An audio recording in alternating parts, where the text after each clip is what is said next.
খাবারটা প্রথমেই খেয়ে নেয় সেটা হচ্ছে হজম প্রক্রিয়া সম্পন্ন হয় না। আর জাতীয় খাবারগুলো নিয়ে গিয়ে রোমেনে জড়ো করে। গরু মানে যতক্ষণ খাবে এই খাবারটা একটু মানে হালকা চিবিয়ে নিবে, নিয়ে ছোট ছোট ইয়ে করে আকারে সেটা রোমেনে নিয়ে যে রাখে, জড়ো করে রাখে। সেটা যখন সেটা বিশ্রামের প্রয়োজন হয়, গরুটা বিশ্রামে থাকে, এক কথায় যখন খাবার প্রক্রিয়া সম্পন্ন করে, করার পরে আস্তে আস্তে সেটা একটা প্রক্রিয়ার মাধ্যমে সেটা মুখে নিয়ে আসে গরুর লালা এবং চিবানোর মাধ্যমে সেটাকে হজম প্রক্রিয়া সম্পন্ন করে। তো এই রোমেন থেকে আরেকটা স্থলিতে এইভাবে আস্তে আস্তে সেটা হজম প্রক্রিয়াটা সম্পন্ন করে। তো এই হজম প্রক্রিয়া সম্পন্ন করতে গিয়ে যেটা কেন তাহলে ডাক্তাররা মানা করে, তো গরু প্রথমে বলেছি যে গরু মানে জাবর কাটা প্রাণী, গরু জাবর কাটতে হয়, গরু ওই রোমেন থেকে সে খাদ্যটা আবার একটা প্রক্রিয়ার মাধ্যমে মুখে নিয়ে আসতে হয়, সেটা জাবর কাটতে হয় এবং সেটা হজম প্রক্রিয়া কমপ্লিট করতে হয়। এই যে জাউ ভাত, যেটা কথা বলছিলাম জাউ ভাত প্রথমেই, তো এই জাউ ভাত খাওয়াইলে তাহলে গরু মোটা তাজা হওয়া সত্ত্বেও কেন ডাক্তার মানা করে? এই জাউ ভাতটা যেহেতু লিকুইড একটা খাবার, গরু কিন্তু গরুর এক ধরনের লিভার, মানুষের এক ধরনের, হাঁস মুরগির এক ধরনের। তো অনেকেই ওই হাঁস মুরগির খাবার গরুকে খাওয়াচ্ছে, মানুষের খাবার গরুকে খাওয়াচ্ছে। তো এটা কিন্তু নয়। গরুর এক ধরনের খাবার, গরুর কারণ এক ধরনের ফাংশন, মানুষের এক ধরনের ফাংশন। তো মানুষের খাবার যদি আপনি গরুকে খাওয়ান, সেটা কি মানে সম্পূর্ণরূপে এই কাজে দিবে? না বন্ধুরা, এটা কখনোই সম্ভব নয়। কারণ মানুষের লিভার একরকম, তার প্রক্রিয়া একরকম এবং গরুর প্রক্রিয়া আরেক রকম। তো মানুষের প্রধান খাবার হচ্ছে ভাত। তো গরুকে যখন জাউ ভাতটা খাওয়াচ্ছেন, এটা গিয়ে রোমেনে প্রথমে জড়ো হবে। তো এই রোমেন থেকে কিন্তু ওই জাউ ভাতটা আর মানে জাবর কাটার প্রয়োজন হয় না, যে কারণে আস্তে আস্তে ওখানে থিতিয়ে যায়, ওখানে থেকে যায়। দীর্ঘদিন এই জাউ ভাত খাওয়ানোর পরে আপনি দেখতেছেন গরু জাউ ভাত খাওয়াচ্ছেন, মোটা হচ্ছে।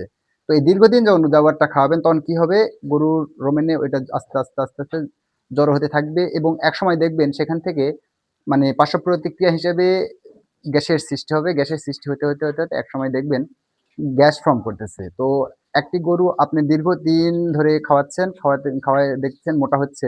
আপনি ভাবতেছেন তাহলে তো ডাক্তার বাটপার। তাহলে এই যে মোটা হচ্ছে তাহলে কেন আবার ডাক্তাররা মানা করতেছে? তো একদিনে যে কোনো পার্শ্ব প্রতিক্রিয়া হয় না।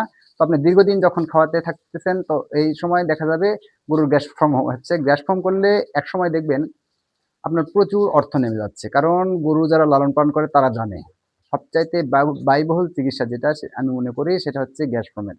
একদিনের মধ্যে আপনার একটি গরুর পিছনে ৩-৪ হাজার টাকা নামে যাবে, এটা মানে অনায়াসে, সর্বনিম্ন এটা যেটা।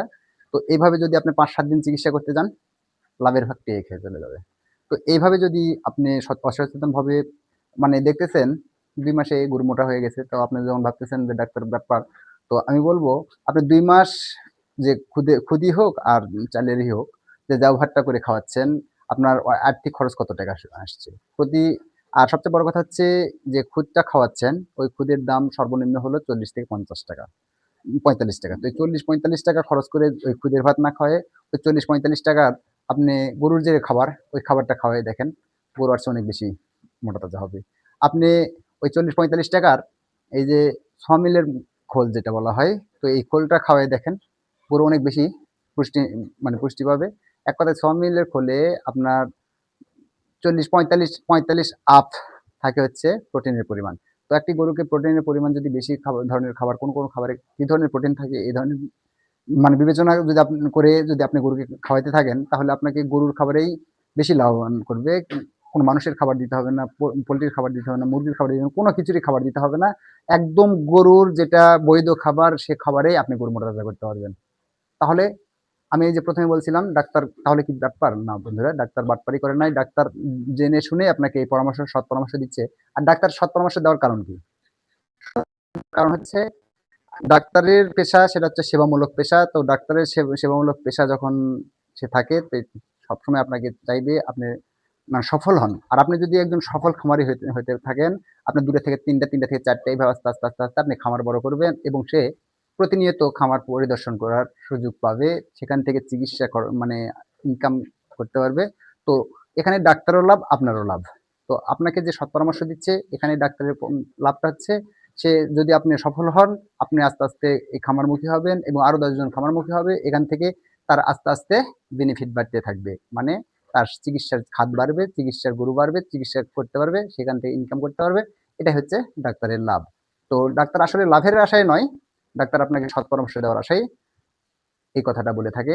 তো আপনি চিন্তা ভাবনা করে থাকবেন, যদি আপনি সচেতন খামারি হয়ে থাকেন, খুদের ভাত খাওয়াবেন কি খাওয়াবেন না। আমিও কিন্তু একসময় খুদের ভাত খাওয়াইতাম, কিন্তু আমি এখন বুঝি এই খুদের ভাতের ক্ষতি কতদূর। কারণ আমারও এরকম সমস্যা হয়েছিল, এখান থেকে আমি সরে আসছি। আপনি এখন কি করবেন সেটা আপনার দায়িত্ব। তো বন্ধুরা, যদি আমার ভিডিওটি আপনাদের ভালো লেগে থাকে, অবশ্যই একটি লাইক, একটি কমেন্ট করবেন। আর আপনি যদি নতুন দর্শক হয়ে থাকেন, অবশ্যই সাবস্ক্রাইব করতে ভুলবেন না। ধন্যবাদ সবাইকে। আশা করি ভালো আছেন, সুস্থ আছেন।